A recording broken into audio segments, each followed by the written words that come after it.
Suara lakban yang ditarik memecah kesunyian di kamar tamu yang luas itu. Aku menggunting ujungnya, merapikan bungkusan kado berukuran besar yang sudah kubungkus dengan kertas berwarna biru pastel. Di dalamnya, tersimpan satu set lengkap perlengkapan bayi, mulai dari stroller impor, pakaian bermerek, hingga perlengkapan menyusui yang harganya tidak murah. Aku tersenyum puas menatap tumpukan kado itu. Ini semua untuk Ratna. Ratna bukan sekadar teman SMA. Dia adalah sepupuku, anak dari adik ibuku. Nasib kami memang berbeda. Ayahku meninggalkan warisan perusahaan yang cukup besar yang kini kukelola dan berkembang pesat. Sementara keluarga Ratna, Bibi Nur dan Paman Herman, selalu hidup pas-pasan. Karena itulah, sejak dulu aku selalu merasa bertanggung jawab untuk membantu mereka. Ratna sudah seperti saudara kandung bagiku. Nyonya, kopinya, Bei Surti, asisten rumah tanggaku, masuk membawa nampan. Terima kasih, Bei. Oh ya, tolong pastikan baju-baju Dika sudah masuk ke tas yang akan dibawa ke rumah ibu, ya. Besok pagi aku akan mengantar Dika ke sana sebelum aku berangkat ke Solo. Perintahku. Siap, Nyonya. Tapi, Nyonya benar-benar mau nyetir sendiri ke Solo? Tidak pakai supir saja? Tanya Bei Surti dengan nada khawatir. Aku menggeleng pelan sambil menyeruput kopi hangat. Tidak usah, Bei.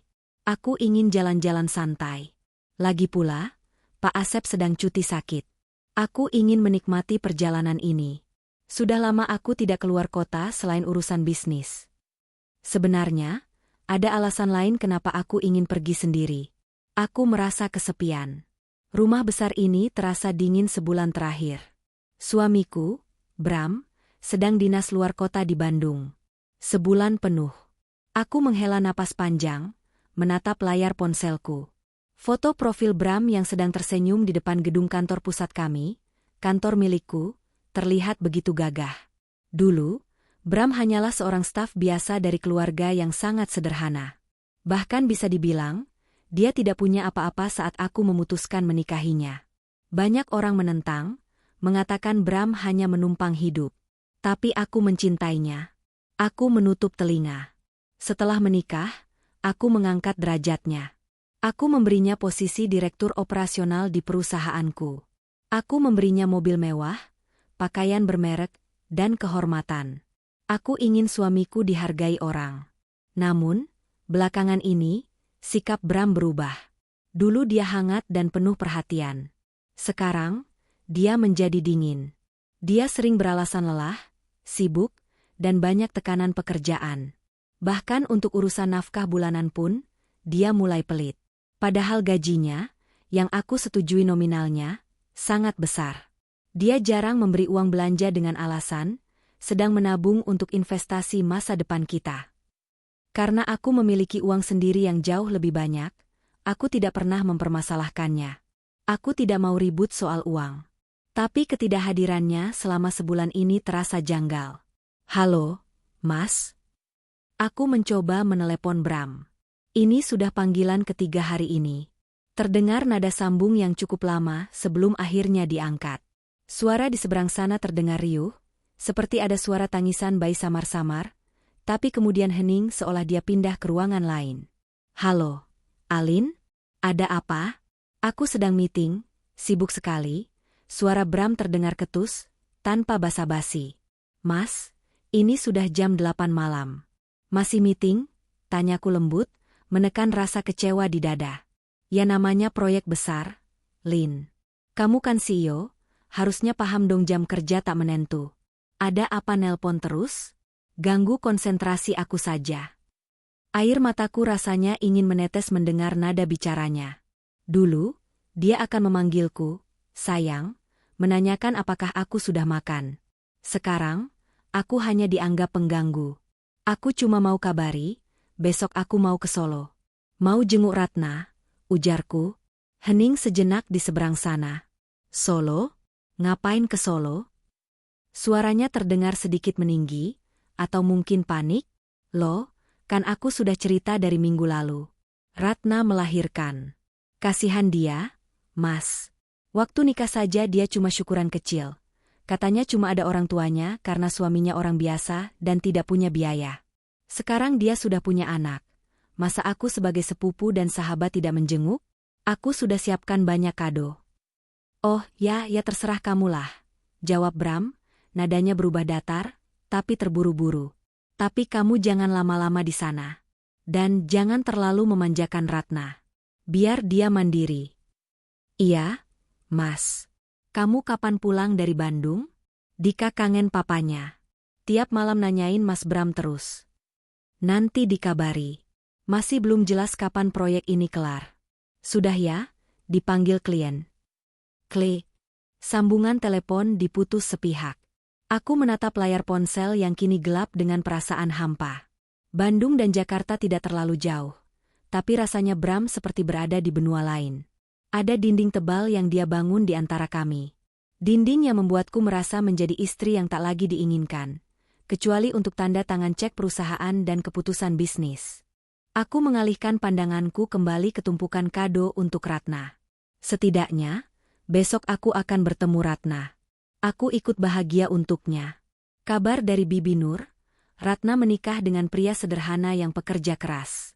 Ratna memang tertutup soal suaminya. Dia bilang suaminya pemalu dan tidak mau diekspos. Semoga kamu bahagia, Ratna.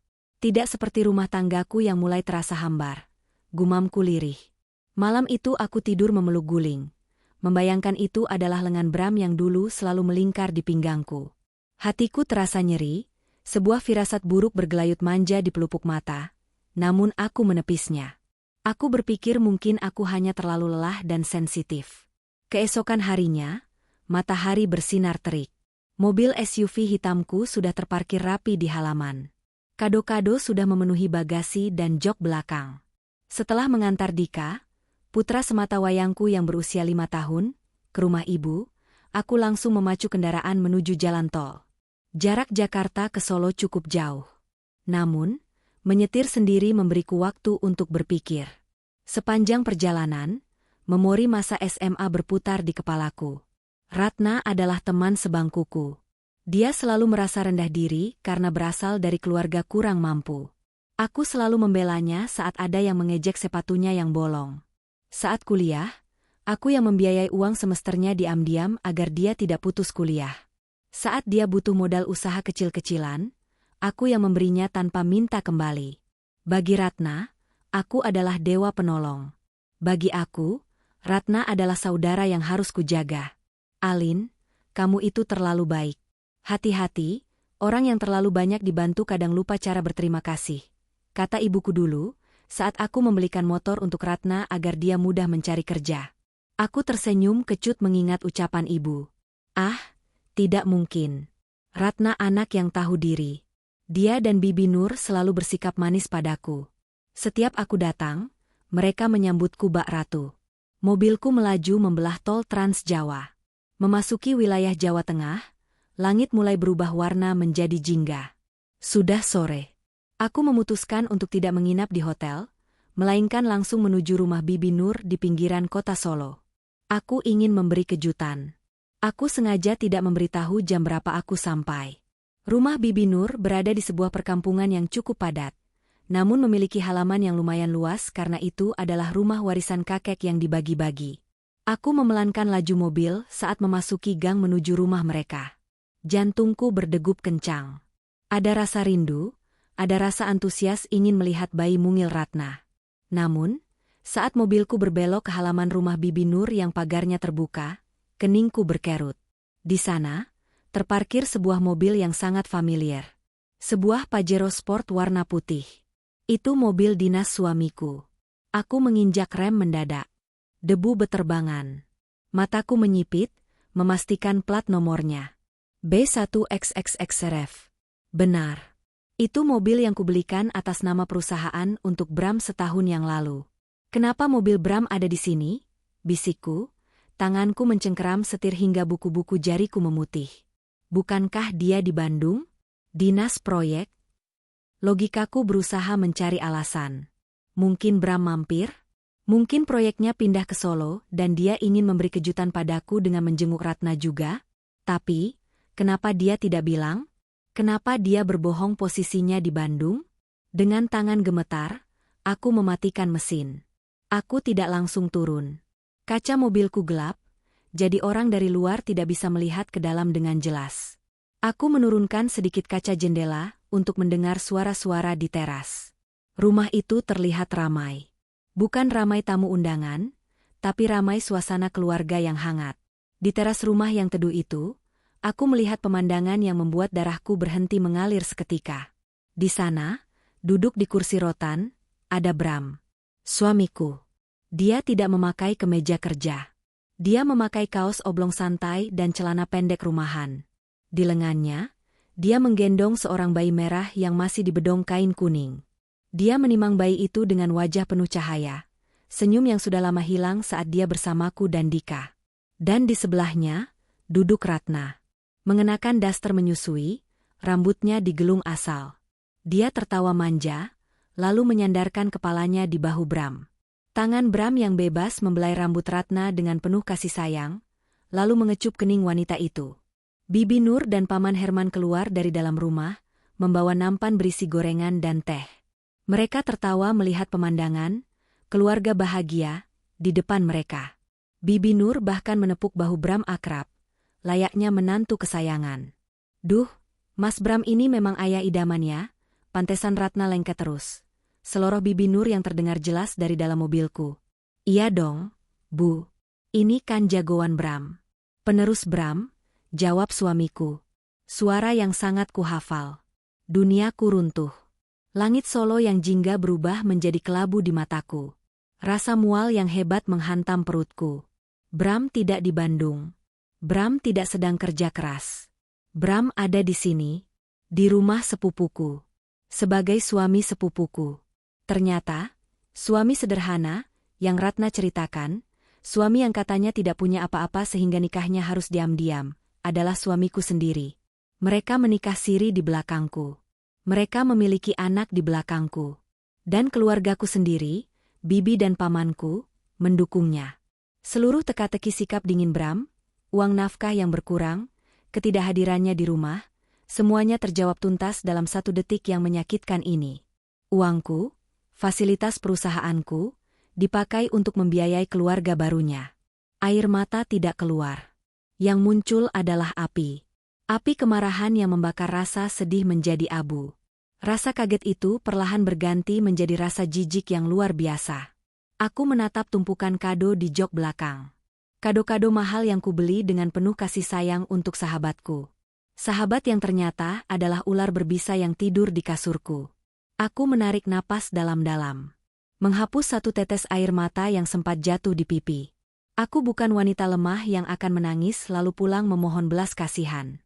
Aku adalah Alin. Pemilik perusahaan tempat laki-laki itu bekerja. Pemilik uang yang dinikmati keluarga parasit ini. Aku membuka pintu mobil dengan kasar.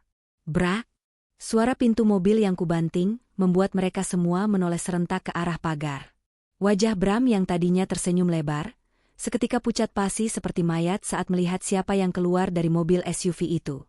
Ratna langsung menegakkan tubuhnya, matanya terbelalak ngeri. Bibi Nur menjatuhkan nampan gorengan yang dipegangnya. Prang! Hening. Aku melangkah masuk ke halaman dengan tatapan tajam, langkahku pasti meski hatiku hancur lebur. Aku berjalan mendekati teras, keluarga bahagia, itu. Jadi, suaraku terdengar dingin, lebih dingin dari es, memecah kebisuan yang mencekam itu. Ini proyek, luar kota, di Bandung yang membuatmu sibuk sebulan ini, Mas? Waktu seakan berhenti berputar di halaman rumah sederhana itu. Suara angin yang menggesek dedaunan pohon mangga di sudut halaman terdengar begitu nyaring di telingaku, menyaingi detak jantungku yang memburu. Bram masih mematung di kursi rotan. Wajahnya yang tadi berseri-seri saat menimang bayi, kini pucat pasi seolah darah di tubuhnya tersedot habis. Mulutnya setengah terbuka, ingin mengucapkan sesuatu, namun tak ada suara yang keluar. Bayi merah di gendongannya mulai menggeliat, merasakan ketegangan yang tiba-tiba melingkupi orang yang menggendongnya. Ratna, sepupu sekaligus sahabat yang kuanggap saudara sendiri, perlahan bangkit dari duduknya. Wajahnya menunduk dalam, tangannya meremas ujung daster batiknya dengan gemetar. Dia tidak berani menatap mataku. Alin. Suara Bram akhirnya keluar, parau dan tercekat. Dia mencoba berdiri, namun kakinya tampak lemas. Sayang ini, aku bisa jelaskan. Aku tertawa. Tawa yang kering, hambar, dan penuh luka. Jelaskan? Tanyaku, melangkah satu pijakan naik ke teras. Jelaskan bagian mana, Bram? Bagian di mana kamu bilang sedang dinas di Bandung selama sebulan? Atau bagian di mana kamu ternyata sedang bermain rumah-rumahan dengan sepupuku di Solo? Mataku beralih tajam ke arah Ratna. Atau kamu, Ratna, sahabatku, yang bilang suamimu orang biasa, pemalu, dan tidak punya biaya? Ternyata suami, sederhana, itu adalah suamiku, direktur operasional di perusahaanku. Oek, oek. Bayi dalam gendongan Bram menangis keras, memecah ketegangan. Tangisan itu seperti palu godam yang menghantam dadaku. Itu anak mereka. Darah daging suamiku dengan wanita lain. Bukti nyata pengkhianatan yang tidak bisa disangkal dengan kata-kata manis apapun. Bibi Nur yang tadi menjatuhkan nampan, buru-buru maju. Dia mengambil alih bayi itu dari tangan Bram yang kaku. Sudah jangan ribut di luar. Malu sama tetangga, ujar Bibi Nur dengan nada yang anehnya terdengar ketus, bukan menyesal. Dia menatapku sekilas lalu memalingkan wajah. Masuk dulu, Lin. Kita bicara di dalam. Malu? Aku menatap tanteku itu dengan tatapan tak percaya. Bibi bilang malu? Bibi tahu suamiku ada di sini, Bibi tahu dia menikah dengan anak Bibi, dan Bibi diam saja? Bibi menikmati uang yang kukirim tiap bulan sambil menertawakan kebodohanku di belakang. Jaga bicaramu, Alin. Paman Herman, yang sedari tadi diam, tiba-tiba membentak. Ratna ini sepupumu. Jangan bicara kasar begitu. Bram itu laki-laki, wajar kalau dia hilaf atau ingin menikah lagi. Toh Ratna juga butuh sosok suami untuk menjaga kehormatannya. Darahku mendidih sampai ke ubun-ubun. Aku merasa seperti ditampar bolak-balik. Paman Herman, orang yang biaya operasi jantungnya setahun lalu kulunasi tanpa pikir panjang, kini berdiri membela perselingkuhan ini dengan alasan menjaga kehormatan. Kehormatan? Suaraku bergetar menahan amarah yang meluap. Kehormatan macam apa yang didapat dari mencuri suami orang?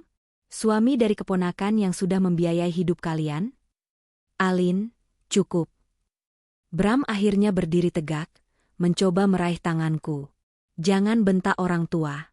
Ayo kita bicara baik-baik. Aku salah, oke? Aku salah.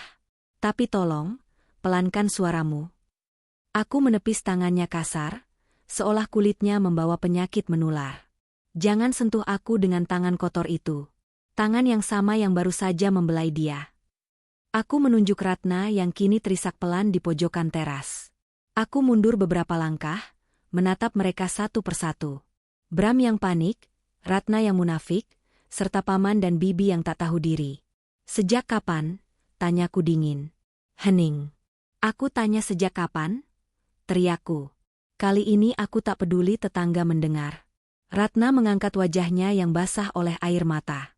1 tahun lalu, Mbak. Cicitnya pelan. Kami menikah siri setahun lalu. Duniaku berguncang lagi. Setahun. Pikiranku berputar mundur ke setahun yang lalu. Saat itu Ratna sering main ke Jakarta, menginap di rumahku dengan alasan mencari kerja atau sekadar liburan. Saat itu aku menyambutnya dengan tangan terbuka. Aku bahkan sering meminta Bram mengantar Ratna jalan-jalan atau belanja karena aku sibuk meeting. Bodoh.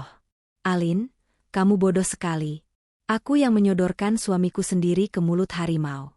Setahun? Gumamku getir. Jadi saat aku sibuk menyelamatkan perusahaan dari krisis tahun lalu, saat aku begadang tiap malam mengurus tender agar kamu, Bram, bisa tetap punya gaji besar dan jabatan mentereng, kamu malah asyik menikah siri dengan dia. Bram menunduk. Aku kesepian, Lin. Kamu sibuk terus. Kamu wanita karir yang hebat, kadang aku merasa minder. Ratna, dia mendengarkanku. Dia melayaniku selayaknya suami. Dia tidak memerintahku seperti bawahan. Alasan klasik. Alasan basi dari laki-laki yang egois. Kau merasa diperintah karena kau bekerja di perusahaanku. Bram, kau lupa siapa kau sebelum menikah denganku? Kau lupa kau dulu hanya staf gudang yang gajinya pas-pasan buat bayar kosan? Aku angkat derajatmu. Aku beri jabatan supaya kau tidak diremehkan orang, dan ini balasanmu? Kau cari wanita yang bisa kau tipu dengan uangku. Aku menatap Ratna. Dan kau, Ratna. Kau bilang kau mau mandiri. Kau bilang kau tidak mau merepotkan aku. Ternyata kau memang tidak mau merepotkan aku. Kau cuma mau mengambil suamiku dan hartaku. Bukan karena harta, Mbak. Ratna menyela, membela diri. Aku cinta sama Mas Bram. Mas Bram baik, lembut. Cinta, potongku cepat. Kalau Bram tidak punya mobil Pajero itu, kalau Bram tidak kuberi kartu kredit unlimited yang isinya uangku, apa kau masih mau sama dia? Apa Paman dan Bibi akan merestui nikah siri kalian kalau Bram cuma pengangguran? Paman Herman membuang muka, tak bisa menjawab. Kebisuan mereka adalah jawaban paling jujur. Mereka menerima Bram karena fasilitas yang melekat pada suamiku, fasilitas yang kuberikan. Suara tangisan bayi makin kencang. Tetangga mulai terlihat mengintip dari balik pagar. Beberapa berbisik-bisik sambil menunjuk mobilku dan mobil Bram. Aku menarik napas panjang. Rasa sakit di dada ini nyata, seperti ada belati yang diputar perlahan. Tapi aku tak punya waktu untuk meratap. Aku harus menyelesaikan ini sekarang juga. Aku berbalik badan, berjalan cepat menuju mobilku. Alin, mau kemana? Jangan pergi dulu, kita selesaikan. Seru Bram, mengira aku akan kabur. Aku tidak menjawab. Aku membuka pintu belakang mobil. Di sana, tumpukan kado-kado mewah yang sudah kubungkus rapi dengan pita-pita cantik masih tertata manis. Stroller mahal, baju-baju bayi impor, mainan edukasi, susu formula kualitas terbaik. Aku menyambar kado-kado itu. Tanganku penuh. Dengan langkah lebar, aku kembali ke teras. Bram dan Ratna menatapku bingung. Mungkin mereka pikir aku masih berbaik hati memberikan kado itu sebagai tanda damai. Mungkin mereka pikir aku wanita bodoh yang akan menerima nasib di madu demi nama baik keluarga. Salah besar. Aku berdiri di depan mereka, tepat di depan kaki Ratna dan Bram. Bruk. Aku melempar semua kado itu ke tanah. Kotak-kotak itu menghantam lantai keramik teras dengan keras. Ada bunyi plastik pecah, mungkin mainan di dalamnya rusak. Kertas kado biru pastel itu robek, memperlihatkan isinya yang mahal. Ini, kataku datar, menunjuk tumpukan barang itu dengan daguku. Niatku datang ke sini adalah sebagai kakak, sebagai saudara yang ingin berbagi kebahagiaan. Aku bawa barang-barang terbaik karena aku pikir keponakanku lahir. Aku menatap Ratna tajam. Ambil. Ambil semua sampah ini. Anggap saja ini sedekah terakhirku untuk kalian. Karena mulai detik ini, jangan harap ada 1 rupiah pun uangku yang mengalir ke rumah ini lagi. Wajah Bibi Nur berubah panik mendengar soal uang. Lin, jangan begitu dong. Masalah rumah tangga kan bisa dibicarakan. Kasihan Ratna baru melahirkan, kondisinya masih lemah. Jangan bikin dia stres, nanti ASINya nggak keluar. Bibi khawatir ASINya nggak keluar? Aku tersenyum sinis. Harusnya Bibi khawatir besok mau makan apa.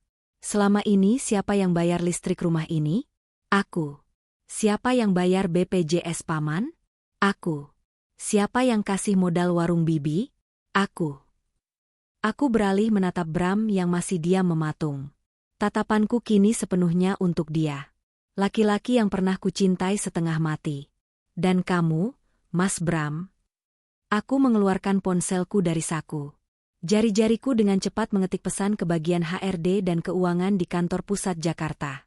Draft email pemecatan dan pembekuan aset sudah ada di kepalaku. Kamu bilang kamu pemimpin proyek? Kamu bilang kamu lelah bekerja? Aku melangkah mendekatinya sampai jarak wajah kami hanya beberapa senti. Aku bisa mencium aroma parfum bayi dan keringat ketakutan di tubuhnya. Mulai detik ini, nikmati waktu luangmu. Nikmati menjadi ayah yang baik di rumah ini sepuasmu. Maksud kamu apa, Lin? Tanya Bram, matanya membelalak ketakutan. Kamu dipecat, ucapku tegas, tanpa ragu sedikit pun. Surat resmi akan keluar besok pagi.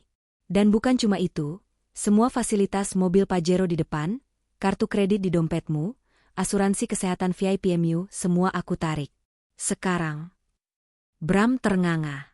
Kamu nggak bisa seenaknya. Aku direktur. Direktur yang diangkat karena istrinya pemilik perusahaan. Bentakku keras. Tanpa aku, kamu nol, Bram. Tanpa aku, kamu tidak punya kuasa apa-apa. Suasana menjadi hening mencekam. Bram tampak seperti orang yang baru saja dijatuhi hukuman mati. Ratna menangis semakin keras, menyadari bahwa tambang emas yang dia nikahi baru saja runtuh di depan matanya. Kunci mobil, tanganku menengadah di depan wajah Bram. Lin, jangan begini, aku harus balik ke Jakarta. Bram mencoba memelas. Kunci mobil, bentakku lagi. Dengan tangan gemetar, Bram merogoh saku celananya dan menyerahkan kunci mobil Pajero itu. Mobil itu aset perusahaan. Kamu tidak berhak memakainya lagi. Kamu pikir aku akan membiarkan mobil hasil keringatku dipakai untuk mengantar selingkuhanmu kontrol ke bidan? Jangan mimpi. Aku menggenggam kunci itu erat-erat. Hatiku hancur, tapi harga diriku bangkit tegak. Kalian pikir kalian bisa membodohiku selamanya? Kalian salah orang, ucapku sambil memandang mereka berempat bergantian. Kalian baru saja membangunkan sisi lain dari Alin yang selama ini tidur. Bibi, Paman, Ratna, selamat menikmati hidup baru kalian bersama menantu idaman kalian ini. Semoga, cinta, kalian cukup untuk membeli beras, susu bayi, dan membayar kontrakan. Karena rumah ini, aku menunjuk bangunan rumah tua tempat kami berdiri.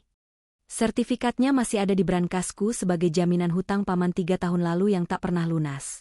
Kan? Wajah Paman Herman langsung pias, seputih kapas. Aku akan perhitungkan semuanya. Sampai sen terakhir. Aku berbalik badan, melangkah menjauh dari teras yang penuh drama itu. Namun, sebelum mencapai mobilku, langkahku terhenti karena kerumunan di depan pagar semakin padat. Para tetangga sudah berkumpul, menonton layaknya ada pertunjukan sirkus gratis. Bagus. Kalau mereka mau malu, sekalian saja kubuat mereka hancur. Aku berjalan menuju pagar, bukan langsung masuk ke mobil. Aku menatap ibu-ibu tetangga yang menatapku dengan rasa ingin tahu. Bu, Pak. Sapaku dengan suara lantang namun sopan, tapi cukup keras agar terdengar sampai ke dalam rumah Ratna. Maaf sudah membuat keributan. Saya hanya ingin mengambil kembali mobil perusahaan saya yang dibawa kabur oleh karyawan saya yang ternyata suami siri dari Ratna. Suara kaget dan bisik-bisik langsung berdengung riuh. Hah? Suami siri Ratna? Loh, bukannya itu suaminya Mbak yang cantik ini? Ya ampun, Ratna pelakor dong. Aku menoleh ke belakang sekilas, melihat Bram dan Ratna yang berdiri kaku di teras dengan wajah merah padam karena malu. Betul, Bu. Suami saya, Bram, ternyata menikah diam-diam dengan sepupu saya sendiri, Ratna. Dan mobil ini, aku menepuk kap mobil Pajero, adalah milik saya yang dipakai untuk memfasilitasi perselingkuhan mereka. Bom atom telah dijatuhkan. Reputasi, keluarga baik-baik, Paman Herman hancur dalam hitungan detik. Aku masuk ke dalam mobil SUV-ku, menyalakan mesin, dan mundur perlahan. Di spion, aku melihat Bibi Nur berlari ke pagar, mungkin ingin mencegahku atau memohon, tapi dia tertahan oleh rasa malu karena tatapan para tetangga yang menghakimi. Aku menginjak gas, meninggalkan rumah itu, meninggalkan suami pengkhianat, dan meninggalkan sepupu penikam dari belakang. Air mataku akhirnya tumpah saat mobilku sudah jauh dari perkampungan itu. Aku menangis, bukan karena kehilangan Bram, tapi karena aku harus menghancurkan mimpi indah keluarga kecilku demi menyelamatkan harga diriku. Tunggu pembalasanku selanjutnya, Bram. Ini baru permulaan, bisikku di sela isak tangis. Perang baru saja dimulai. Jalan tol Solo-Semarang terasa begitu panjang dan gelap. Hanya sorot lampu mobilku yang membelah kepekatan malam, ditemani rintik hujan yang mulai turun, seolah langit ikut menangisi nasib rumah tanggaku yang baru saja hancur lebur dalam hitungan jam. Aku menyetir dengan tangan kanan, sementara tangan kiriku meremas setir dengan kuat untuk menahan gemetar. Adrenalin yang tadi meluap saat aku melabrak mereka kini perlahan surut, digantikan oleh rasa lelah yang luar biasa dan lubang menganga di dada.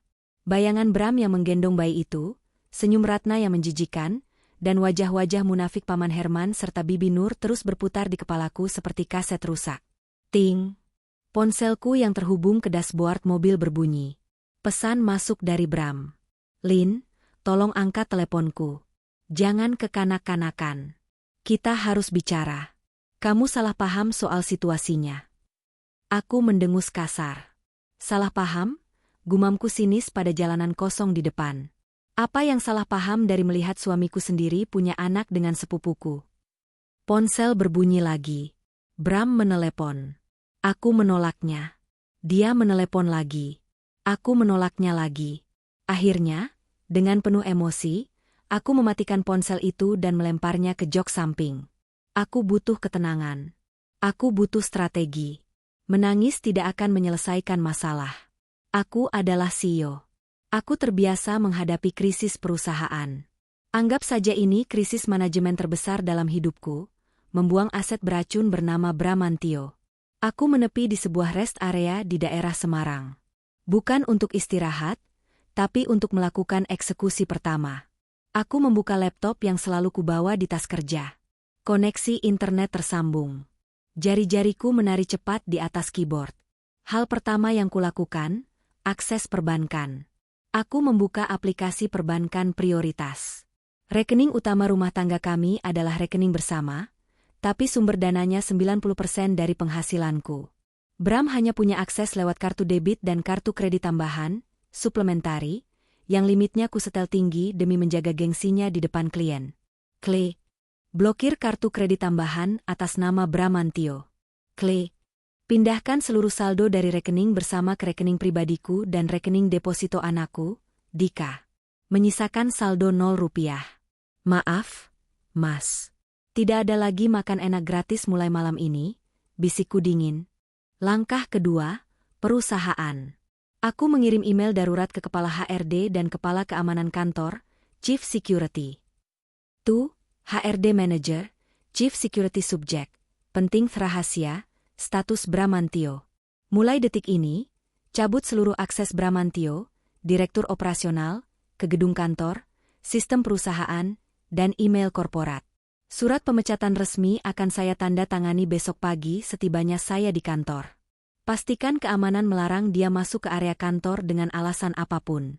Jika dia memaksa, seret keluar. Segera kirim tim logistik ke alamat berikut di Solo, terlampir, besok pagi untuk menderek mobil Pajero Sport B1XXXRF. Bawa kunci cadangan. Itu aset kantor. Alin. Setelah menekan tombol send, aku menyandarkan punggung ke jok mobil. Rasanya sedikit lega.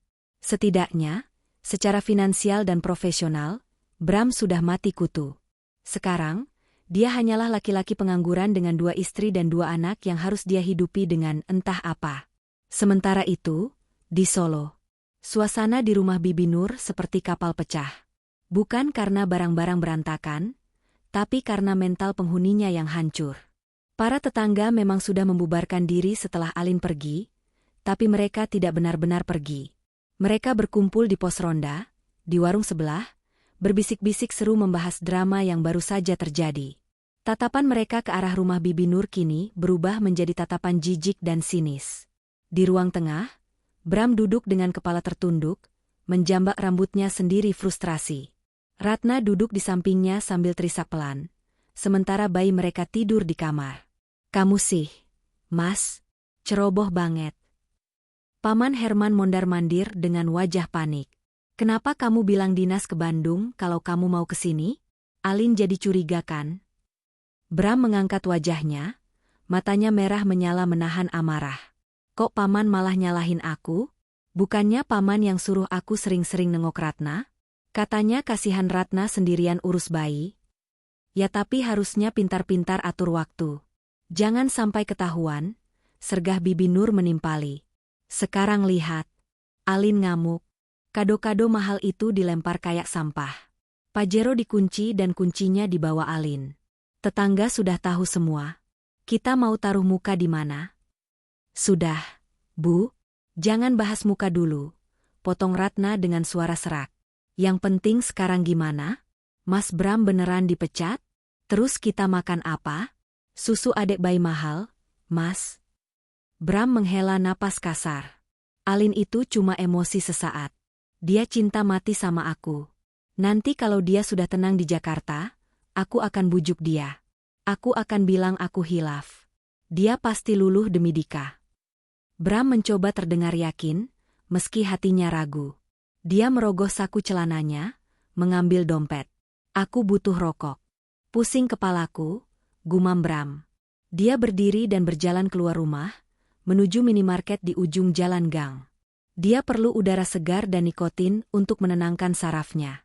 Di minimarket, Bram mengambil 2 bungkus rokok mahal favoritnya dan beberapa minuman dingin. Dia berjalan ke kasir dengan gaya angkuh yang masih tersisa. Totalnya 150.000, Mas, kata kasir minimarket. Bram mengeluarkan kartu kredit platinumnya. Kartu yang selama ini menjadi simbol kekuasaannya. Kartu yang selalu berhasil digesek untuk membayar makan malam jutaan rupiah, hotel berbintang, bahkan perhiasan emas untuk Ratna. Masukkan PIN. Bram menunggu. Mesin EDC berbunyi, tot. Transaksi ditolak. Kasir itu mengerutkan kening. Maaf Mas, declinet. Mungkin salah PIN. Bram mengernyit. Nggak mungkin. Coba lagi. Kasir mencoba lagi. Transaksi ditolak. Hubungi bank penerbit. Keringat dingin mulai menetes di pelipis Bram. Coba kartu yang ini, katanya sambil mengeluarkan kartu debit dari rekening bersama. Kasir menggesek kartu debit. Saldo tidak mencukupi. Saldo nggak cukup, Mas, kata kasir itu, kali ini menatap Bram dengan tatapan curiga. Penampilan Bram yang pakai kaos oblong dan celana pendek, ditambah kartu yang ditolak berkali-kali, membuatnya terlihat seperti penipu. Jantung Bram berdetak kencang. Alin. Wanita itu benar-benar melakukannya. Dia memblokir semuanya. Dalam waktu kurang dari 3 jam. Mas, jadi beli nggak? Antriannya panjang nih, tegur kasir itu ketus. Bram menelan ludah. Dia merogoh saku celananya, mencari uang tunai. Kosong. Dia terbiasa cashless karena semua tagihan dibayar Alin. Di dompetnya hanya ada uang receh 5 ribuan 2 lembar. NGG nggak jadi, Mbak. Maaf, gumam Bram. Dia meletakkan rokok itu kembali dan berjalan keluar minimarket dengan langkah gontai. Rasa malu mulai merambat naik dari ujung kaki ke kepala. Dia bukan lagi direktur kaya raya. Tanpa kartu-kartu itu, dia hanyalah laki-laki miskin yang tidak sanggup membeli rokok.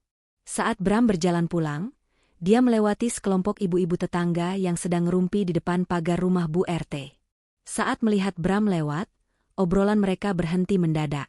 Suasana hening sejenak, lalu terdengar celetukan keras yang disengaja. Jeng, hati-hati jaga suaminya ya. Zaman sekarang banyak loh, orang yang tampangnya alim, ternyata demen selingkuh sama saudara istrinya sendiri. Nggak tahu malu ya? Iya benar. Mana katanya mobil sama jabatannya punya istri sah. Duh, kalau saya sih malu banget. Udah numpang hidup, berkhianat pula. Parasit. Telinga Bram panas. Wajahnya merah padam. Dia mempercepat langkahnya, setengah berlari masuk ke rumah Bibi Nur dan membanting pintu. Kenapa? Mas, kok nggak jadi beli rokok? Tanya Ratna heran melihat suaminya pulang dengan tangan kosong dan wajah seperti dikejar setan. Bram menatap Ratna, lalu menatap Paman Herman dan Bibi Nur. Tatapannya kosong. Kartu kreditku mati. Rekening kosong, bisik Bram. Alin memblokir semuanya. Ratna membelalak. Apa? Terus uang belanja bulan ini gimana? Mas Bram kan janji mau beliin AC buat kamar bayi besok. Diam kamu. Bentak Bram tiba-tiba, membuat Ratna tersentak kaget. Kamu pikir aku pesulap? Uang itu dari Alin. Kalau Alin tutup aksesnya, ya aku nggak punya uang. Paham kamu? Ratna menangis lagi. Bibi Nur terduduk lemas di kursi. Mati aku. Ratap Bibi Nur. Hutang kerentenir jatuh tempo minggu depan. Biasanya Alin transfer pertengahan bulan buat bantu bayar. Kalau Alin marah begini, siapa yang bayar? Di tengah kekacauan itu, Bram menyadari satu hal mengerikan. Dia terjebak di Solo. Tanpa mobil, karena kunci Pajero dibawa Alin, tanpa uang, karena rekening diblokir, dan tanpa harga diri, Dia harus ke Jakarta. Dia harus menemui Alin. Dia harus berlutut kalau perlu. Aku harus ke Jakarta besok pagi, kata Bram dengan suara bergetar. Aku naik bus. Aku harus perbaiki ini sebelum Alin benar-benar memecatku. Naik bus? Paman Herman mencibir. Direktur kok naik bus ekonomi? Paman diam saja, teriak Bram frustrasi. Kalau bukan karena ide Paman dan Ratna yang merayu saya dulu, saya nggak bakal semiskin ini sekarang. Perpecahan di kubu pengkhianat sudah dimulai. Tanpa uang sebagai perekat, sifat asli mereka mulai saling menyerang. Pukul 3 dini hari. Aku tiba di Jakarta. Rumah besar kami tampak gelap dan sunyi. Satpam rumah membukakan gerbang dengan wajah mengantuk. Tapi kaget melihat aku menyetir sendiri dengan mata sembab. Loh, Ibu? Kok sendiri? Bukannya Bapak?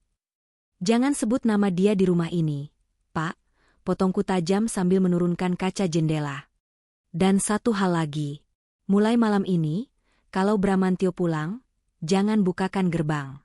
Dia bukan lagi tuan rumah di sini. Dia tamu tak diundang. Satpam itu ternganga, tapi melihat sorot mataku yang tak terbantahkan, dia mengangguk patah-patah. Siap, Bu. Aku memarkir mobil, menyeret tubuhku yang remuk redam ke dalam rumah. Aku langsung menuju kamar Dika. Putraku sedang tertidur pulas, memeluk boneka beruangnya. Wajahnya begitu damai, tidak tahu bahwa ayahnya baru saja menghancurkan kebahagiaan kami. Aku mencium kening Dika lama sekali, membiarkan air mataku menetes di rambutnya. Maafkan Mama, Dika. Mama mungkin gagal memberikan keluarga yang utuh. Tapi Mama janji, Mama akan memberikan kehidupan yang layak dan kebahagiaan yang tidak palsu buat kamu. Kita tidak butuh papa yang pengkhianat. Aku bangkit, menghapus air mata. Tidak ada waktu untuk tidur. Aku masuk ke kamar utama. Kamar yang dulu kubagi bersama Bram. Kini aroma Bram di kamar ini terasa mencekik. Aku membuka lemari pakaiannya yang besar. Jas-jas mahal, kemeja sutra, jam tangan koleksi, semua barang yang kubelikan. Aku mengambil koper besar. Dengan gerakan kasar, aku melempar semua baju Bram ke dalam koper. Asal-asalan. Sepatu, baju, celana dalam, semua kutumpuk jadi satu. Besok, koper-koper ini akan kutaruh di pos satpam depan. Biar dia ambil di jalanan. Dia tidak pantas menginjakan kaki di lantai marmer rumahku lagi. Saat matahari pagi mulai mengintip dari balik tirai, aku sudah mandi, berpakaian rapi dengan setelan blazer hitam, dan memakai riasan wajah yang menyamarkan mata bengkakku. Aku menatap pantulan diriku di cermin. Kamu Alin. Kamu kuat. Kamu pemilik perusahaan. Tunjukkan pada mereka siapa bosnya. Aku berjalan keluar rumah, siap menuju kantor. Hari ini adalah hari eksekusi. Bramantio akan merasakan bagaimana rasanya jatuh dari langit ke kubangan lumpur. Bus ekonomi AC jurusan Solo-Jakarta itu melaju lambat di tengah kemacetan pagi tol Cikampek.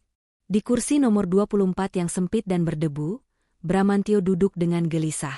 Kakinya yang panjang terasa kram karena tertekuk selama berjam-jam. Di sebelahnya, seorang ibu tua yang membawa keranjang berisi ayam goreng tidur mendengkur, kepalanya sesekali terkulai ke bahu Bram. Bram menggeser bahunya dengan jijik, tapi tak bisa berbuat banyak. Lihatlah dia sekarang. Direktur Operasional PT Alin Sejahtera Group, yang biasanya duduk manis di kursi bisnis pesawat Garuda atau setidaknya menyetir Pajero Sport dengan AC sejuk, kini terjepit di bus umum dengan kemeja yang sama yang dipakainya kemarin, kusut, bau keringat, dan apek rokok. Dia meminjam uang saku dari Paman Herman, uang yang sebenarnya adalah sisa pemberian Alin bulan lalu, hanya untuk bisa membeli tiket bus ini. Tunggu saja, Lin, batin Bram sambil mengepalkan tangan. Kamu boleh emosi di Solo. Tapi di Jakarta, di kantor, aku masih punya kuasa. Klien-klien memegangku. Proyek besar ada di tanganku. Kamu nggak bisa memecatku semudah membalikan telapak tangan tanpa merusak perusahaanmu sendiri. Kepercayaan diri semu itu masih ia pegang erat. Bram yakin, Alin wanita yang logis. Alin mencintai perusahaan warisan ayahnya lebih dari apapun. Alin tidak akan berani membuang aset berharga, seperti Bram hanya karena urusan rumah tangga. Pikirnya begitu. Pukul 9 pagi. Bram turun di terminal, lalu memesan ojek online menuju kawasan SCBD, tempat gedung kantor pusat berada. Dia sempat mampir ke toilet umum terminal untuk mencuci muka dan merapikan rambutnya yang berantakan. Dia berusaha terlihat berwibawa meski matanya merah kurang tidur dan kantung matanya menghitam. Gedung kaca 30 lantai itu menjulang tinggi di hadapannya. Kerajaan yang dibangun Alin, di mana Bram selama 5 tahun terakhir merasa menjadi rajanya. Bram melangkah masuk ke lobi utama yang dingin dan harum. Lantai marmer memantulkan bayangannya. Beberapa karyawan yang sedang lalu lalang menoleh. Bisik-bisik mulai terdengar. Tentu saja mereka heran melihat Pak Direktur Bram datang dengan pakaian kusut dan membawa tas plastik kresek berisi baju ganti, bukan tas kerja kulit mewahnya. Bram menegakkan kepala, mengabaikan tatapan aneh resepsionis. Dia berjalan angkuh menuju gate atau pintu putar otomatis menuju lift eksekutif. Dia mengeluarkan kartu ID card perusahaannya dari saku celana. Tembel. Beep. Lampu indikator menyala merah. Palang pintu tidak terbuka. Bram mengerutkan kening. Dia menempelkan kartunya lagi. Beep. Akses ditol. Sialan, pasti sistemnya error. Umpat Bram pelan. Dia mencoba di gate sebelahnya. Hasilnya sama. Merah. Antrian karyawan di belakangnya mulai panjang. Pak Bram? Ada masalah, Pak? Tanya seorang staf junior dengan ragu. Wajah Bram memerah menahan malu. Sistemnya rusak. Minggir, katanya ketus. Bram memutuskan untuk melompati prosedur. Dia berjalan menuju meja resepsionis, hendak meminta pas manual. Namun, sebelum dia sampai di meja resepsionis, 3 orang berseragam safari hitam, tim keamanan khusus gedung, sudah menghadangnya. Di tengah mereka berdiri Pak Danu, kepala keamanan, Chief Security, yang biasanya membukakan pintu mobil Bram sambil membungkuk hormat. Hari ini, Pak Danu berdiri tegak, tangannya bersedekap di dada, wajahnya kaku tanpa senyum. Selamat pagi, Pak Bram, sapa Pak Danu datar. Danu, Bram mendengus lega. Kartu saya error. Bukakan akses manual ke lift eksekutif. Saya ada meeting jam 10. Pak Danu tidak bergerak. Maaf, Pak. Bapak tidak diizinkan naik ke lantai atas. Darah Bram berdesir. Maksudmu apa? Saya direktur operasional di sini. Minggir. Bram mencoba menerobos, tapi 2 anak buah Danu dengan sigap menahan bahunya. Cengkraman mereka kuat, tidak seperti cengkraman bawahan kepada atasan, tapi seperti polisi kepada maling. Lepaskan. Kalian gila ya? Saya pecat kalian semua, teriak Bram. Suaranya menggema di lobi yang luas, membuat seluruh aktivitas di sana terhenti. Semua mata tertuju pada keributan itu. Sesuai instruksi Ibu CEO pagi ini, suara Pak Danu terdengar tegas dan keras, cukup untuk didengar orang-orang di lobi.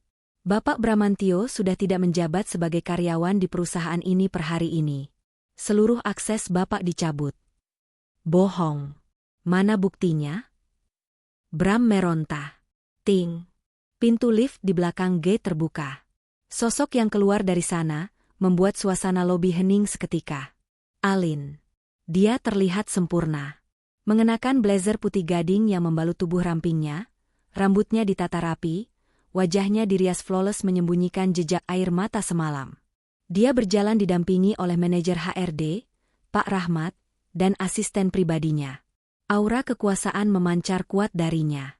Dia bukan lagi istri yang menangis di teras rumah Solo. Dia adalah ratu di istananya.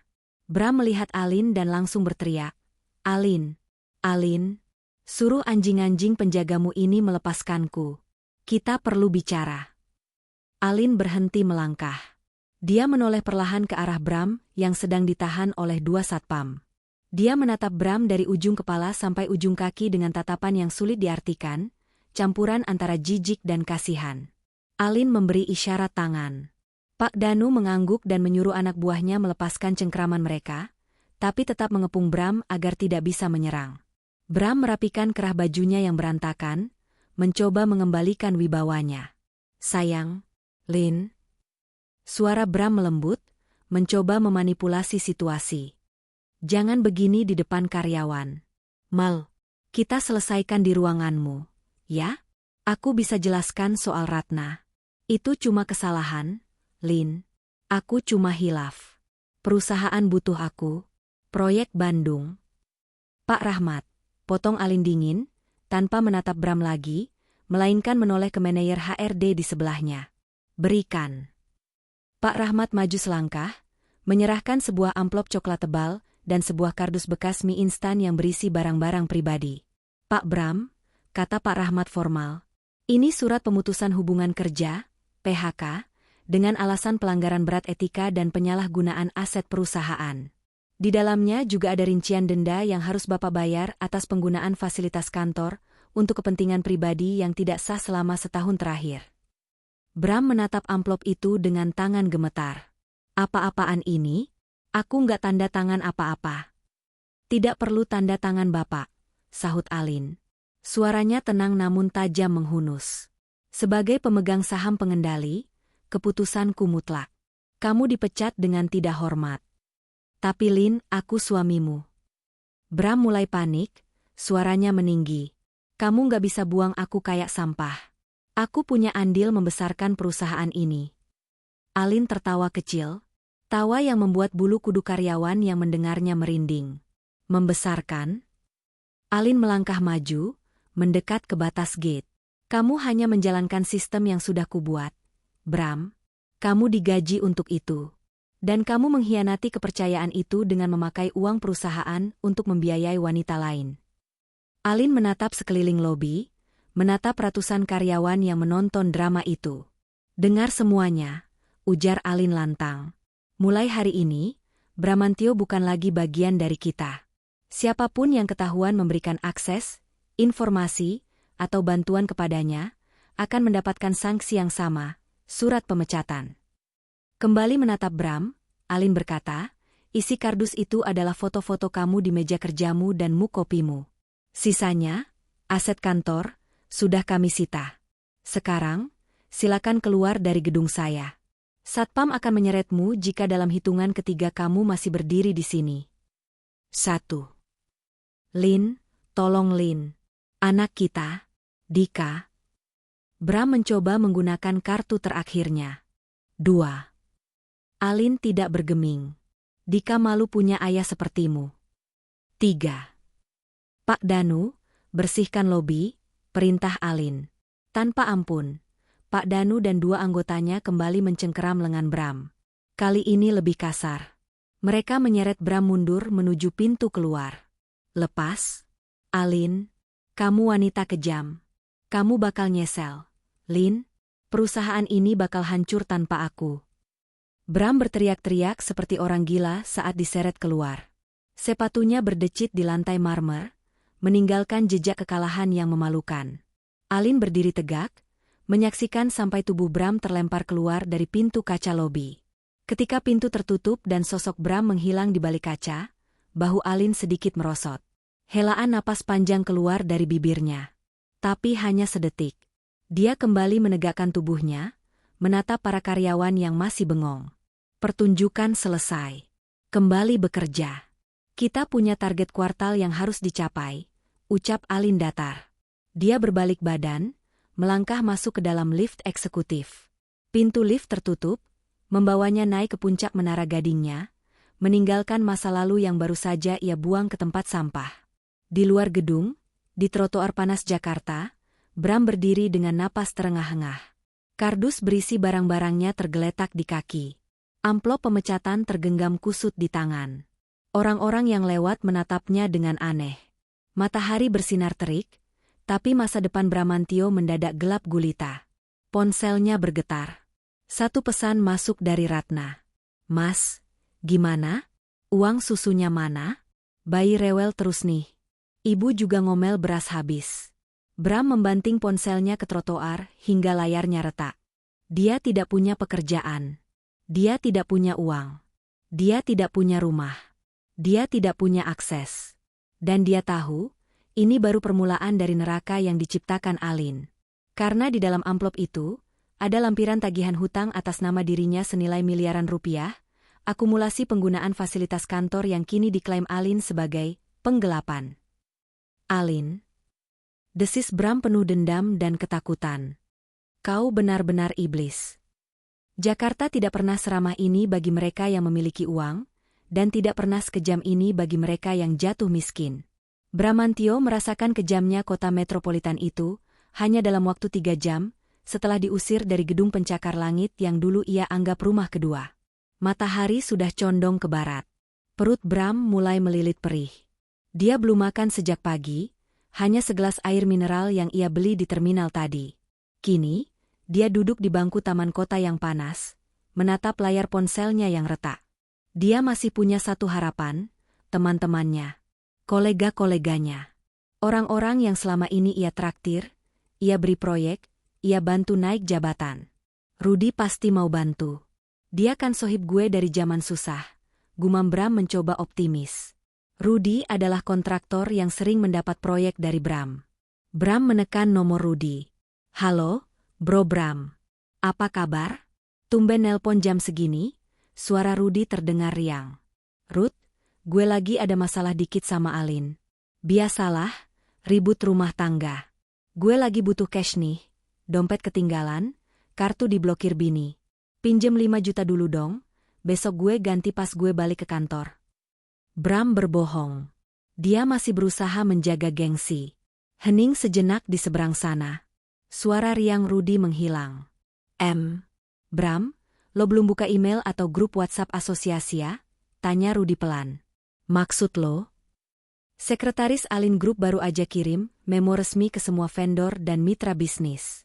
Isinya pernyataan kalau lo udah nggak ada hubungan sama perusahaan karena kasus pelanggaran integritas keuangan. Memo itu juga bilang, segala transaksi sama lo di luar tanggung jawab perusahaan. Jantung Bram mencelos. Alin bergerak lebih cepat dari kilat. Dia menutup semua celah. Sorry ya, Bram. Gue lagi mau ikut tender proyek Alin bulan depan. Gue nggak berani macem-macem. Gue nggak bisa bantu. Sorry banget. Klik. Sambungan diputus. Bram mencoba menelepon temannya yang lain. Doni, Eko, Sarah. Hasilnya sama. Maaf Bram, lagi nggak ada duit. Waduh, lagi banyak pengeluaran. Sorry Bram, gue nggak mau ikut campur urusan Alin. Bram menatap ponselnya dengan nanar. Ternyata, selama ini mereka bukan teman Bramantio. Mereka adalah teman, direktur operasional. Ketika jabatan itu hilang, teman-teman itu pun menguap seperti embun kena matahari. Kenyataan menamparnya keras. Dia sendirian. Tanpa uang, tanpa koneksi, dan kini tanpa harga diri. Malam itu, untuk pertama kalinya seumur hidupnya setelah menikah dengan Alin, Bram tidur meringkuk di masjid terminal, berbantalkan tas plastik berisi baju-bajunya, diiringi nyamuk yang berdengung mengejek nasibnya. Keesokan harinya, di Solo. Suasana di rumah Bibi Nur tak kalah mencekam. Ratna mondar-mandir di ruang tamu sempit itu sambil menggendong bayinya yang rewel. Susu formula tinggal setengah kaleng. Uang belanja dari Bram biasanya sudah masuk tanggal segini, tapi sekarang nol. Gimana ini, Bu? Mas Bram gak bisa dihubungi dari kemarin. Keluh Ratna. Sabar, RAT. Mungkin suamimu lagi bujuk Alin. Siapa tahu Alin luluh. Hibur Bibi Nur, meski wajahnya sendiri pucat memikirkan hutang kerentenir. Tiba-tiba, sebuah truk box berwarna kuning berhenti tepat di depan pagar rumah. Diikuti sebuah mobil minibus hitam. 4 orang pria berbadan tegap turun, dipimpin oleh seorang wanita berkacamata yang membawa map tebal. Ratna mengintip dari jendela. Siapa itu, Bu? Tamu Mas Bram. Wanita berkacamata itu mengetuk pintu dengan tegas. Selamat siang. Apa benar ini kediaman saudari Ratna dan Ibu Nur? Ratna membuka pintu dengan ragu. Iya, benar. Ada apa ya? Saya Sarah, dari tim legal dan audit PT Alin Sejahtera Group. Wanita itu memperkenalkan diri tanpa senyum. Kami mendapat kuasa langsung dari Ibu Alin untuk melakukan penarikan aset perusahaan yang disalahgunakan. Aset perusahaan? Ratna bingung. Di sini nggak ada aset perusahaan. Ini rumah orang tua saya. Dengan sisa tenaga yang ada, Bram memanjat tembok setinggi 2 meter itu. Tangannya lecet tergores permukaan kasar tembok, tapi dia tidak peduli. Dia melompat turun ke halaman belakang rumah Alin. Bro! Dia mendarat di atas rumput Jepang yang empuk. Kakinya terasa nyeri, tapi adrenalin memaksanya bangkit. Rumah itu sunyi. Hanya suara filter kolam renang yang gemericik. Bram menatap pintu kaca belakang yang menghubungkan kolam renang dengan ruang keluarga. Terkunci. Tentu saja. Tapi Bram tahu satu rahasia. Jendela kamar mandi tamu di lantai bawah kuncinya sering macet dan longgar. Alin sudah menyuruhnya memanggil tukang servis bulan lalu, tapi Bram lupa karena sibuk mengurus Ratna di Solo. Ironi yang pahit. Kelalaiannya sendiri kini menjadi jalan masuk baginya. Bram mencongkel jendela kecil itu dengan ranting pohon yang keras. Klik. Terbuka. Dengan susah payah, dia memanjat masuk. Tubuhnya yang besar terjepit bingkai jendela, tapi dia memaksakan diri hingga jatuh berguling ke lantai kamar mandi yang dingin. Dia berhasil masuk. Aroma rumah itu langsung menyergap hidungnya. Aroma lavender dan kemewahan. Aroma yang membuatnya ingin menangis karena rindu, sekaligus membakar dadanya karena marah. Dia berjalan jinjit keluar dari kamar mandi. Ruang tengah gelap, hanya diterangi lampu tidur remang-remang. Dia melihat foto pernikahan besar dirinya dan Alin yang masih terpajang di dinding, atau lebih tepatnya, belum sempat diturunkan. Di foto itu, Bram terlihat gagah dan tampan. Sangat kontras dengan bayangannya sekarang di cermin lorong. Kucel, kotor, seperti gelandangan. Aku akan ambil Dika. Kita pergi ke hotel. Alin bakal panik dan transfer uang, gumam Bram, menguatkan tekadnya yang rapuh. Dia menaiki tangga menuju lantai 2. Langkahnya pelan, menghindari lantai kayu yang kadang berderit. Dia sampai di depan pintu kamar Dika. Pintu itu sedikit terbuka. Lampu tidur berbentuk astronaut menyala di dalamnya. Bram mendorong pintu pelan. Di atas kasur bertema luar angkasa, Dika sedang tidur pulas. Selimut menutupi tubuh mungilnya sampai dada. Boneka beruangnya tergeletak di samping bantal. Hati Bram bergetar. Rasa sayang sebagai ayah menyeruak sesaat, namun segera tertutup oleh kebutuhan mendesak akan uang. Dika bangun. Nak, bisik Bram sambil mengguncang bahu anaknya pelan. Dika menggeliat. Matanya mengerjap-ngerjap, menyesuaikan dengan cahaya remang. Papa? Gumam Dika dengan suara serak khas bangun tidur. Iya, ini Papa. Ayo bangun, kita jalan-jalan, bujuk Bram. Tangannya yang kotor meraih lengan Dika. Dika membuka matanya lebar-lebar. Saat penglihatannya jelas, dia melihat sosok di depannya. Bukan Papa yang wangi dan rapi seperti biasa.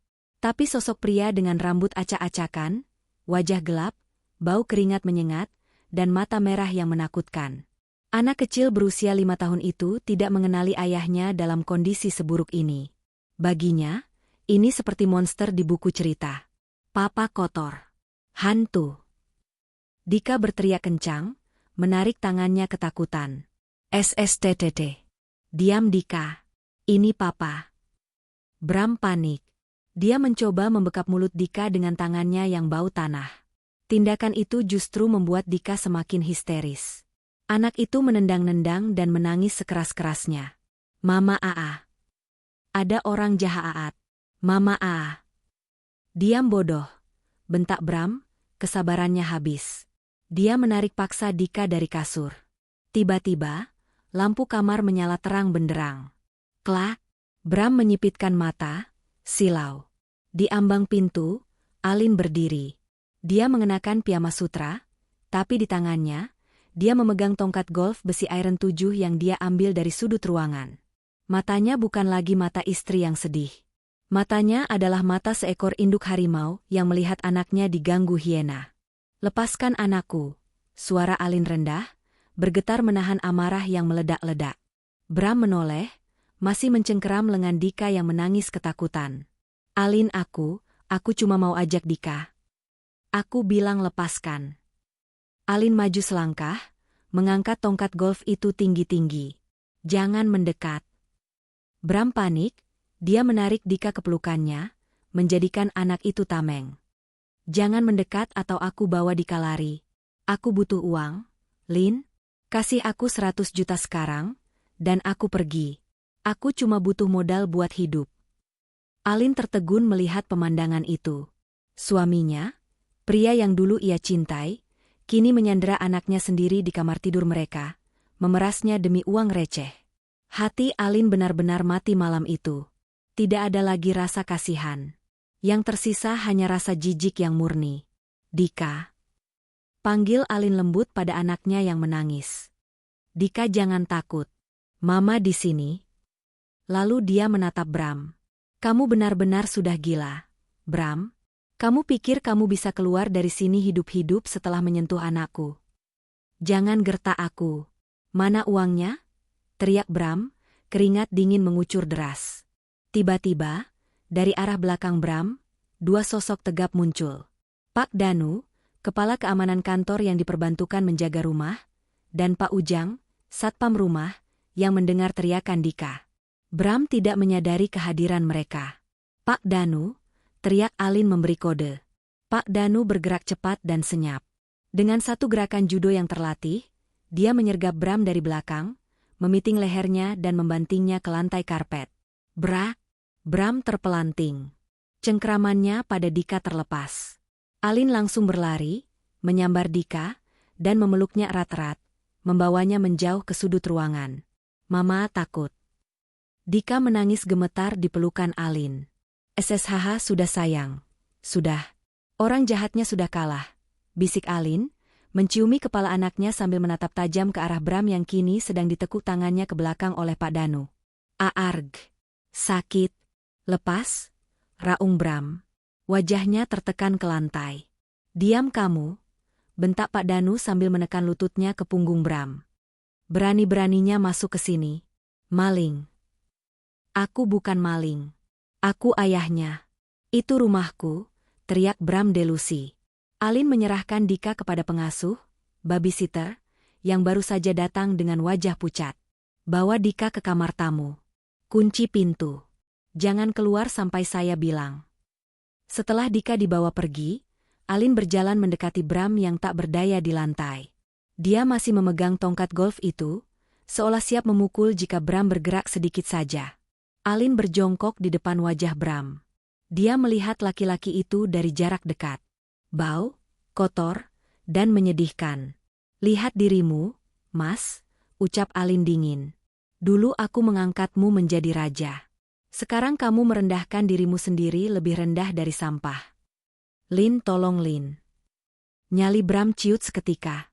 Rasa sakit di tangannya dan tatapan membunuh Alin menyadarkannya. Aku lapar, Lin. Aku nggak punya tempat tinggal. Tolong kasih aku kesempatan. Aku janji nggak bakal ganggu lagi. Kasih aku sedikit uang buat pergi. Alin berdiri, menatapnya dengan pandangan kosong. Pak Danu, polisi sudah ditelepon? Sudah, Bu. Sedang meluncur kemari. Pasal berlapis. Percobaan penculikan anak, pembobolan rumah, dan ancaman kekerasan, jawab Pak Danu tegas. Mata Bram terbelalak. Polisi? Jangan Lin. Jangan penjara. Ratna? Ratna gimana? Bayiku gimana? Alin tersenyum miring. Oh, kamu masih ingat Ratna? Kabar terakhir yang kudengar, dia sedang diusir dari rumahnya sendiri di Solo, karena tidak bisa bayar ganti rugi 500 juta padaku. Kalian berdua cocok. Sama-sama hancur. Sirine mobil polisi terdengar mendekat dari kejauhan, memecah keheningan malam kompleks elit itu. Ini akhir dari segalanya. Bram, kata Alin menutup pembicaraan. Kamu tidak akan melihat Dika lagi. Hak asuhmu akan dicabut total karena insiden malam ini. Kamu akan membusuk di penjara. Alin. Tegak kamu. Alin. Dua orang polisi berseragam masuk ke kamar itu, mengambil alih Bram dari Pak Danu. Mereka memborgol tangan Bram yang kotor. Bram diseret keluar kamar, menuruni tangga yang dulu sering ia turuni dengan bangga saat berangkat kerja. Sekarang, dia diturunkan paksa sebagai kriminal. Di luar rumah, beberapa tetangga yang terbangun karena suara sirine sudah berkumpul. Mereka melihat Bramantio, mantan direktur yang terhormat, digelandang masuk ke mobil polisi dengan pakaian compang-camping dan wajah penuh air mata ingus. Kilatan lampu kamera ponsel tetangga menyala di sana-sini. Besok pagi, berita ini akan menyebar. Reputasi Bram bukan hanya hancur, tapi sudah menjadi debu. Alin berdiri di balkon lantai 2, memeluk tubuhnya sendiri, menyaksikan mobil patroli itu membawa pergi masa lalunya yang kelam. Dia tidak menangis lagi. Air matanya sudah kering. Yang ada kini hanyalah rasa lega yang luar biasa. Beban berat itu sudah diangkat paksa dari pundaknya. Ponsel Alin bergetar di saku piyamanya. Nomor tak dikenal. Kode area Solo. Alin mengangkatnya. Halo, Mbak Alin. Suara Ratna terdengar di ujung sana, gemetar dan penuh tangis. Tolong Mbak, rumah mau disegel besok. Mas Bram gak bisa dihubungi, tolong kami, Mbak. Kami salah. Alin menatap bulan yang bersinar terang di langit. Mas Bram tidak bisa dihubungi karena dia baru saja ditangkap polisi karena mencoba menculik anakku. Jawab Alin datar. Hening yang panjang di seberang sana. Hanya terdengar suara napas tercekat. Dan untuk kamu, Ratna, lanjut Alin. Nikmati konsekuensi dari pilihanmu. Jangan hubungi aku lagi. Hubungi pengacaraku. Klik. Alin mematikan ponselnya. Dia masuk ke dalam rumah, menutup pintu balkon, dan menguncinya rapat-rapat. Malam itu, Alin tidur memeluk Dika. Untuk pertama kalinya dalam sebulan, dia tidur nyenyak tanpa mimpi buruk tentang pengkhianatan. Karena pengkhianat itu sudah tidak ada lagi dalam hidupnya. 3 bulan berlalu sejak malam penangkapan itu. Waktu yang cukup singkat bagi Alin untuk menata kembali hidupnya. Namun terasa seperti keabadian di neraka bagi Bramantio dan Ratna. Jakarta, Pengadilan Agama Jakarta Selatan. Langit Jakarta pagi itu cerah, namun suasana di ruang mediasi terasa dingin membeku. Alin duduk dengan tenang di kursi penggugat. Ia mengenakan setelan kerja berwarna navy yang elegan, rambutnya tergerai indah, dan wajahnya memancarkan ketenangan yang tidak bisa digoyahkan. Di sebelahnya, Sarah, pengacara kepercayaannya, duduk sambil memeriksa berkas-berkas tebal. Di seberang meja, duduk Bramantio. Penampilannya berubah drastis. 3 bulan mendekam di tahanan sementara menunggu vonis kasus pidana penculikan dan penggelapan membuat tubuhnya kurus kering. Kulitnya kusam, rambutnya dicukur pendek ala narapidana, dan bahunya merosot kalah. Dia mengenakan rompi tahanan berwarna oranye dengan tangan yang terborgol di bawah meja. Hari ini adalah sidang putusan cerai. Saudara tergugat, apakah Anda menerima semua gugatan yang diajukan oleh penggugat? Tanya hakim ketua dengan suara berat. Bram mengangkat wajahnya sedikit, menatap Alin. Dia berharap menemukan setitik rasa kasihan di mata wanita yang pernah ia nikahi selama 7 tahun itu. Tapi nihil. Mata Alin menatapnya seperti menatap orang asing. Seperti menatap tembok kosong.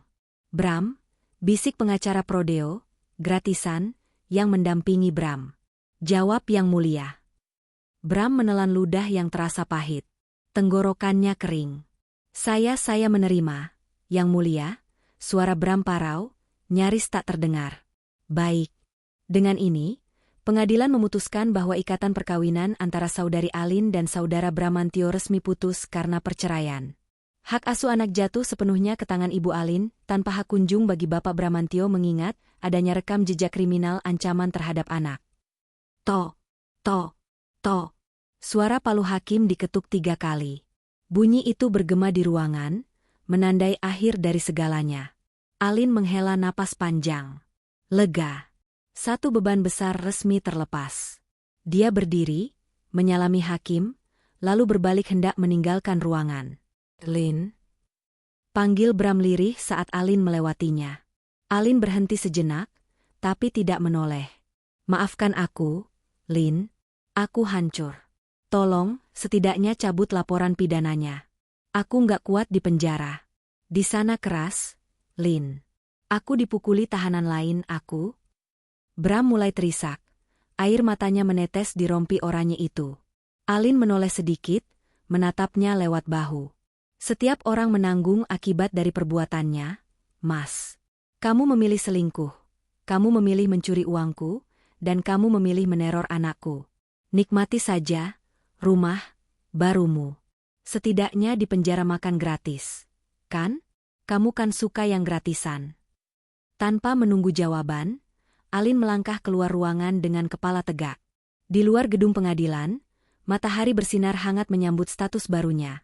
Janda yang merdeka, kaya raya, dan bahagia. Solo, Jawa Tengah. Sementara itu, nasib di Solo jauh lebih tragis karena terjadi di depan mata publik. Hari itu adalah batas akhir eksekusi penyitaan rumah.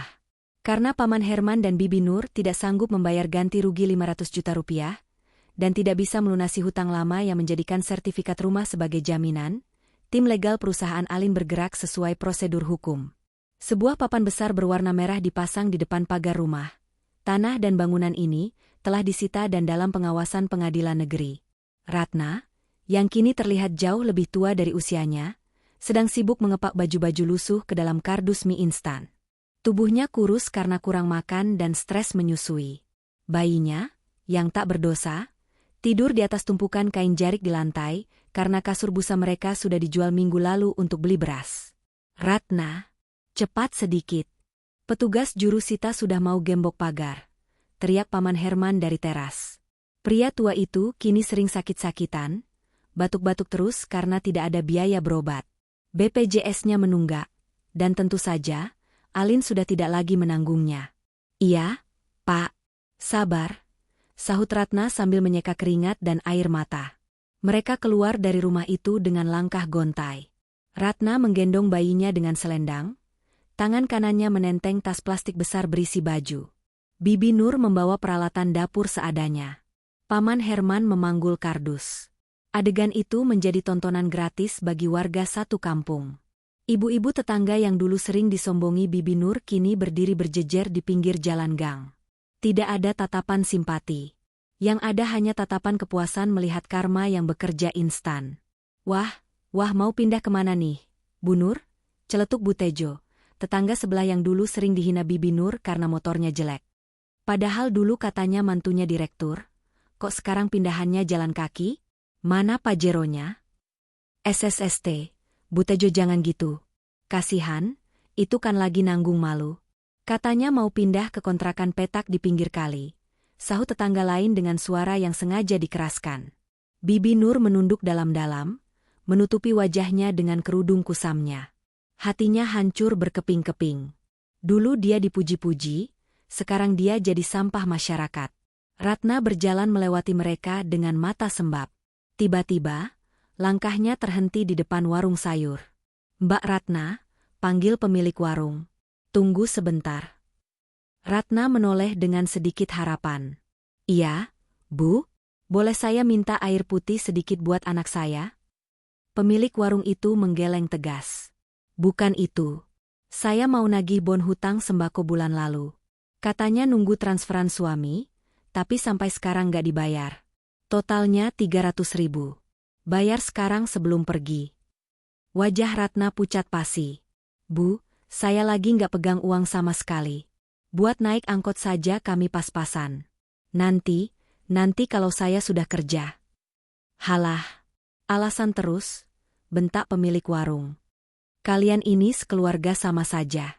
Penipu, pengkhianat, udah miskin, banyak gaya. Sudah, Bu, biarin aja, seorang bapak-bapak menengahi. Ambil aja itu tas plastiknya sebagai jaminan. Tanpa ampun, pemilik warung menyambar tas plastik yang dibawa Bibi Nur, yang berisi panci dan wajan tersisa. Ini saya sita sampai hutang lunas. Pergi sana, bikin sial kampung aja. Diusir, dihina, dan dilucuti hartanya. Ratna, Paman, dan Bibi berjalan tertatih-tatih keluar dari gang kampung tempat mereka tinggal puluhan tahun. Di ujung jalan, mereka menyetop angkot tua. Tujuan mereka adalah sebuah kontrakan petak sempit di daerah kumuh di pinggiran kota, yang sanitasinya buruk dan berbau tidak sedap. Itulah satu-satunya tempat yang bisa mereka bayar dengan sisa uang penjualan cincin kawin Ratna, satu-satunya emas yang tersisa. Di dalam angkot yang panas, Ratna menatap bayinya yang menangis kepanasan. Dia teringat Alin. Teringat betapa baiknya Alin dulu. Teringat kamar tamu mewah di rumah Alin yang dulu sering ia tempati gratis. Teringat baju-baju mahal yang dulu sering Alin berikan. Maafkan aku, Mbak Alin. Bisik Ratna di sela tangis penyesalan yang terlambat. Andai aku tahu rasanya sesakit ini, aku nggak akan pernah merebut Mas Bram. Tapi kata, andai, tidak bisa mengubah nasi yang sudah menjadi bubur basi. Ratna kini harus menghadapi kenyataan. Menjadi janda dari suami yang dipenjara, menjadi ibu tunggal tanpa keahlian kerja, dan menjadi anak yang membawa aib bagi orang tua. Jakarta, Gedung PT Alin Sejahtera Group. Sore harinya, Alin berdiri di depan jendela ruang kerjanya. Dia baru saja menerima laporan dari tim di Solo, bahwa pengosongan rumah sudah selesai dan aset tanah itu akan segera dilelang untuk menutupi kerugian perusahaan. Semua sudah selesai, Bu, lapor Sarah yang berdiri di belakangnya. Sertifikat cerai keluar minggu depan. Aset Solo sudah aman. Dan Bramantio divonis 5 tahun penjara atas akumulasi tuntutan besok. Alin berbalik, tersenyum tipis. Senyum yang benar-benar lepas. Terima kasih, Sarah. Kerja yang bagus. Ibu mau saya carikan info di mana Ratna tinggal sekarang? Siapa tahu ibu mau? Tidak perlu, potong Alin tegas. Aku tidak peduli mereka hidup atau mati, tinggal di istana atau di kolong jembatan. Bagiku, mereka sudah tidak ada. Energi dan waktuku terlalu mahal untuk memikirkan sampah masa lalu. Alin berjalan menuju meja kerjanya, mengambil bingkai foto Dika yang sedang tertawa lebar memegang piala lomba menggambar. Sekarang, fokusku hanya satu, kata Alin lembut sambil mengusap foto anaknya. Membangun kerajaan ini lebih besar lagi untuk Dika. Dan memastikan dia tumbuh menjadi laki-laki yang menghormati wanita, tidak seperti ayahnya. Alin mengambil tasnya. Ayo pulang, Sarah. Aku janji mau ajak Dika makan es krim hari ini. Alin melangkah keluar dari ruangannya dengan langkah ringan. Lorong kantor yang dulu terasa menyesakan saat ada Bram, kini terasa lapang dan cerah. Para karyawan menyapanya dengan hormat yang tulus pada pemimpin yang kuat, bukan takut pada istri bos. Di luar gedung, sopir pribadinya, yang baru dan profesional, sudah membukakan pintu mobil mewah terbaru milik Alin. Bukan lagi mobil bekas Bram, tapi mobil baru hasil kerja kerasnya sendiri. Mobil itu melaju membelah jalanan Jakarta, meninggalkan bayang-bayang kelam di belakang, menuju masa depan yang gemilang. Badai sudah berlalu, dan Alin, sang nahkoda, berhasil membawa kapalnya melewati ombak tanpa karam. Justru, dia berlayar lebih gagah dari sebelumnya.